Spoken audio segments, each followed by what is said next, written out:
Hello guys, it's me Ken. Welcome to my Facebook Reels and karon guys,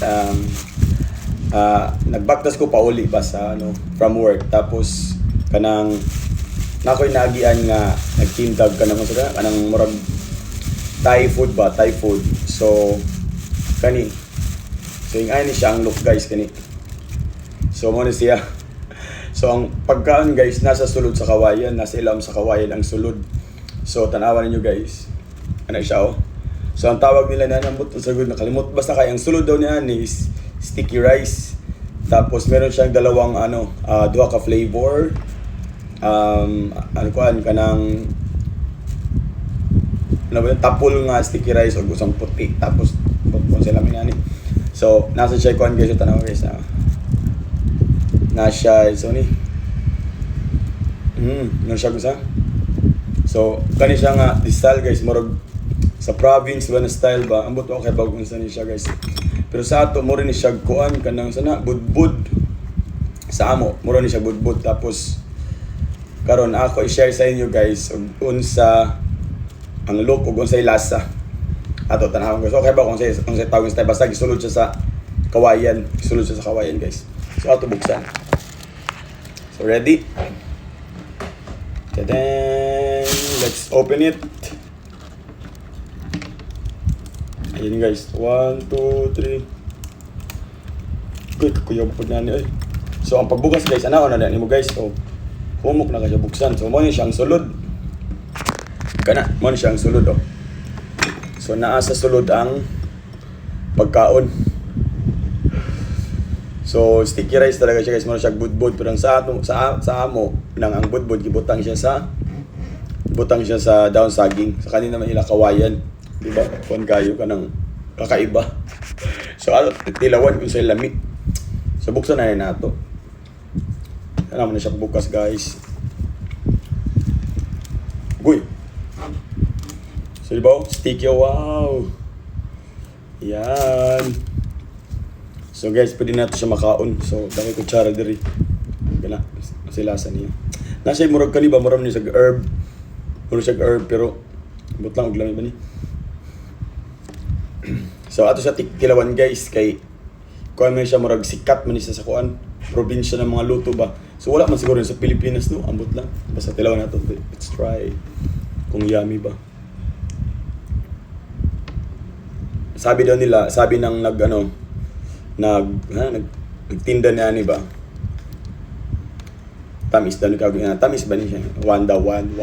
Ang tamis sa Thai is 1. Sige mo na siya guys, ang look guys.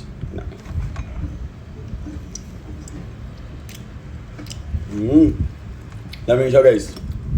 Dili kay tamis na may may ang lasa niya may kawayan. Tapos kuan kanang something na parat gamay pero tamis na siya tamis food ambot sa amo sinahog sa ato butang margarin unsay lasa niya ani kana man siya ibutang gud ngayong ini ani ba. So ayan ato yan ibagnos nato diri ang kuan sana ibagnos nato diri ang margarin sa ato buksan guys. Ato pang tilawan di ay tilawan na. So grabe magutom lang kayo ba.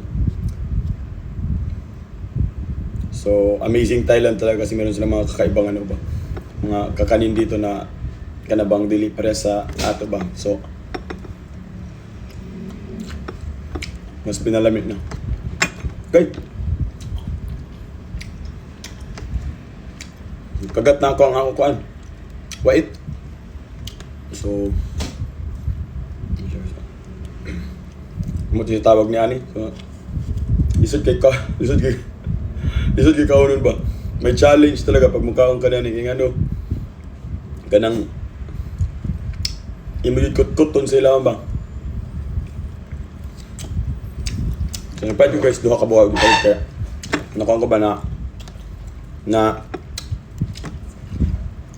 amaze ko sa ba kakaiba nga packaging talaga ba karon masahan na ako ang kawayan Saba kayo kumukawin guys, pasensya na guys sa inyo guys.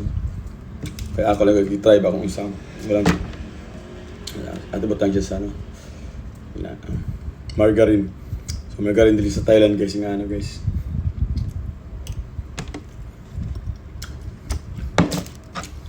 Pay mga sana ang bukbo. Ulami. So first time ko nakatry yung ini guys. Nga pagkaluto, yung sa kain nila pagluto, magibutang din nila. Kaya kung pabukalan ni masulod ang tubig sila, kay open lang naman siya. So, kaya ba kung yun sa nila pagluto ni. So, grabe kay siguro kung nagluto sila na grabe kay ka-challenging, grabe siguro kay kalisod, kakuti. Tapos ka delicate yung pagluto niya ni kay grabe dry good gapon siya, di ba? So, well, na-amaze lang ko sa sa pagkain guys. So, mo lang to guys. So, kung bisita mo rin Thailand guys, don't forget to try this kind of Thai food. Kasi nga, para matry po ninyo ang other country na mga food taste. So, mo lang to guys. Og sa sunod na pod nga live.